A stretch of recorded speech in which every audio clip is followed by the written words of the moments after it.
Hi everyone, so this video is about changing numbers that are already in standard form back to an ordinary number. Now in the previous video on standard form, where we were writing numbers into standard form, I went through powers of 10 and this is going to help you to work out these answers. Okay, so if you know how to multiply by a multiple of 10, okay, that's what's key here. So I'm going to do a quick recap on that because I think it's really important. So if I was multiplying 3 by 1,000, okay, we all know the answer because we just know it. We know it as 3,000. But the question is, why is that the answer? And my class always find this really hard to answer.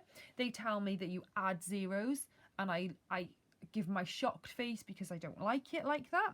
So I don't like that explanation. If you understand it and you know the real reason to why you can add zeros in, then I'll allow you to say we just add zeros. However, what we have is our place value line. So here's my 10,000, thousand, hundreds, tens, units, decimal. I'm going to squish in a tenth there. Okay, so we've got our place value line. So I need to put the number 3 on my place value line. So obviously that's in the units. Okay, we're going to make it 1,000 times bigger. Okay, that is 3 lots of 10. Okay, so this is the same as saying 3 times 10 times 10 times 10. And each jump in your place value line is times in by 10. So what happens is our number is moving up the number line 3 places. So it moves 1, it moves 2, it moves 3. Okay, so the 3 now is in the 1,000 column. And what we have to do, because we know it's 3,000, we have to fill in the other columns with zeros. Okay, so once you understand that it's moving it up and down the number line, then you can start saying adding or taking zeros away. Okay, if it works in the same way if we've got a decimal. So if we had 2.64 times 10, we'll just do that.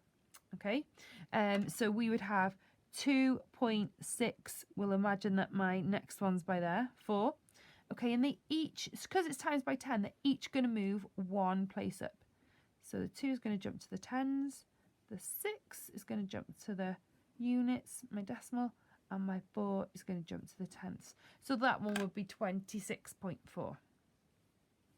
Okay, so this is going to help you to answer these questions if you're not sure what to do.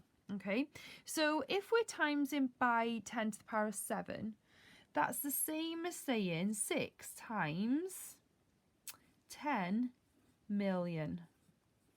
Okay, and what that means is that's 10 multiplied by itself 7 times. So instead of like this one, we jumped 3 times, it's actually going to jump 7 times. So what would happen is this 6 would go from the units to the 10 million column. Okay, so what we would have when we multiply this is 60 million. Okay, so that's it written as an ordinary number. Let's have a look at the next one. So this one's going to be 3.24 times 100,000. Okay, so it's going to jump 5 places.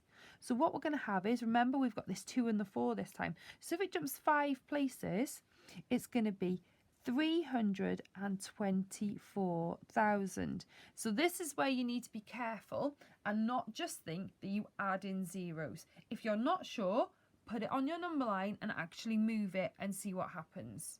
Okay, now this time we've got times by 10 to the power negative 3. And what we need to remember is this is times in by, oh sorry, that's a 1, by 0.001. Okay, and what happens is when you multiply by 0.01, you go the opposite way down the place value line. So if I've got 5, which is here, oh, that's not going to work on this line, is it? So let's do it up here. We've got units, decimal, tenths, hundredths, thousandths, and 10 thousandths. So if I put a 5 on my place value line, it's multiplied by 0.1 3 times. So it moves 3 times. So it jumps 1, 2, 3. So it's going to jump to here. Okay, so what we have to do is we have to fill in again the spaces with zeros. So we get 0.005. The last one, we could do it in the same way. So it's going to move 6 places down the number line. So we've got 7.93 times 0.000001. Okay, and that gives me the answer of 0.0000793. Okay, so have a go at some questions now yourself.